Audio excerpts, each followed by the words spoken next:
السلام علیکم ورحمۃ اللہ وبرکاتہ۔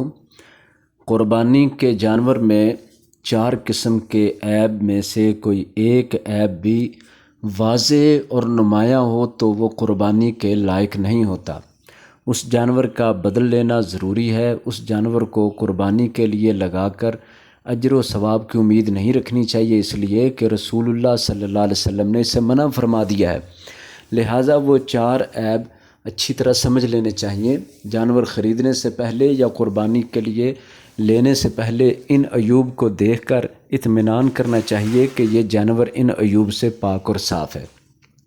سب سے پہلا عیب کہ جانور لنگڑا نہ ہو۔ لنگڑا کا مطلب یہ ہے کسی ایک ٹانگ سے چلتے وقت لنگڑاتا ہو اور چلتے ہوئے اپنی چال کو برقرار نہ رکھ سکتا ہو، جلدی تھک جاتا ہو، رک جاتا ہو یا پھر لنگڑا کر چلتا ہو۔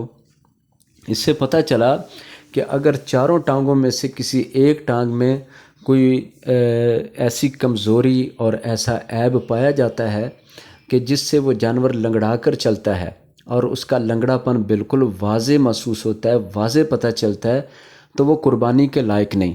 تو جس جانور کی 2 ٹانگوں میں ایسا مسئلہ ہوگا وہ تو بالاولیٰ قربانی کے لائق نہیں، یا جس جانور کی 4 ٹانگوں کے اندر کوئی ایسا مسئلہ ہو تو وہ قربانی کے لیے کسی طور پہ مناسب نہیں۔ اور دوسرے نمبر پر ہے جانور کا بھینگا ہونا۔ بھینگا جانور کا مطلب ہے اس کی آنکھ میں نقص ہونا، کہ اس کی آنکھ میں ڈیلا بھی ہے لیکن وہ ٹیڑھا ہے، تو دیکھنے والے کو وہ برا لگتا ہے، معیوب لگتا ہے، لہٰذا ایسا جانور قربانی کے لائق نہیں ہوتا۔ تو یہ جان لینا چاہیے کہ جس جانور کے آنکھوں میں سے ایک آنکھ ٹیڑھی ہو، بھینگی ہو، وہ قربانی کے لائق نہیں۔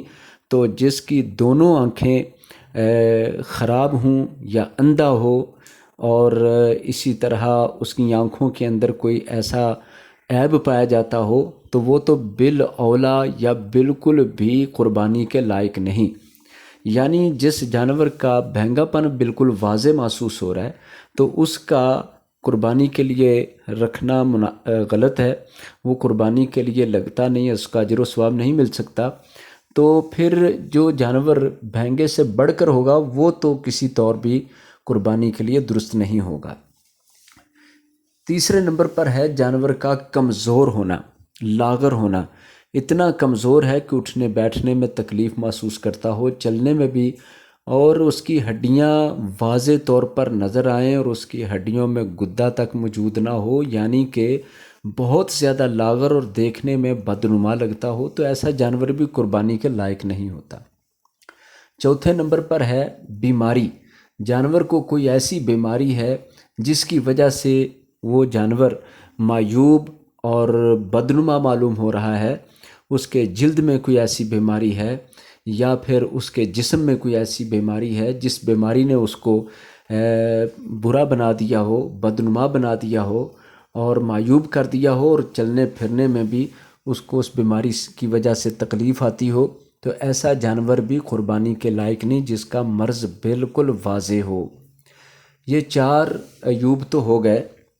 اس کے ساتھ ساتھ ابن ماجہ میں سیدنا علی رضی اللہ تعالیٰ عنہ سے ایک روایت میں ہے کہ آپ صلی اللہ علیہ وسلم ہمیں فرماتے جب قربانی کا جانور لینے جاؤ، ان نستشرف العین والاذن، تو 2 چیزوں کو غور سے دیکھو، آنکھوں کو اور اس کے کانوں کو۔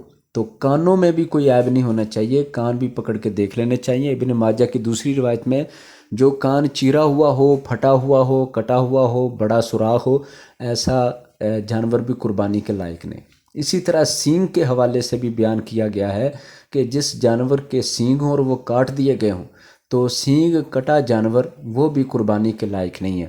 ہاں، سینگ رگڑنے سے اگر بھر جاتا ہے یا رگڑ کھا جاتا ہے تو اتنے معمولی سے کوئی حرج نہیں ہوتا، لیکن جس جانور کے سینگ کاٹے گئے ہوں وہ قربانی کے لائق نہیں ہوتا، اس سے بھی بچنا ضروری ہوتا ہے۔ اللہ تعالی ہمیں ایسے جانور اور ایسے قربانی کے لیے اسباب مہیا فرمائے جن کی وجہ سے اللہ تعالی عمل کو قبول فرماتے ہیں اور پھر اس کا اجر و ثواب عطا فرماتے ہیں۔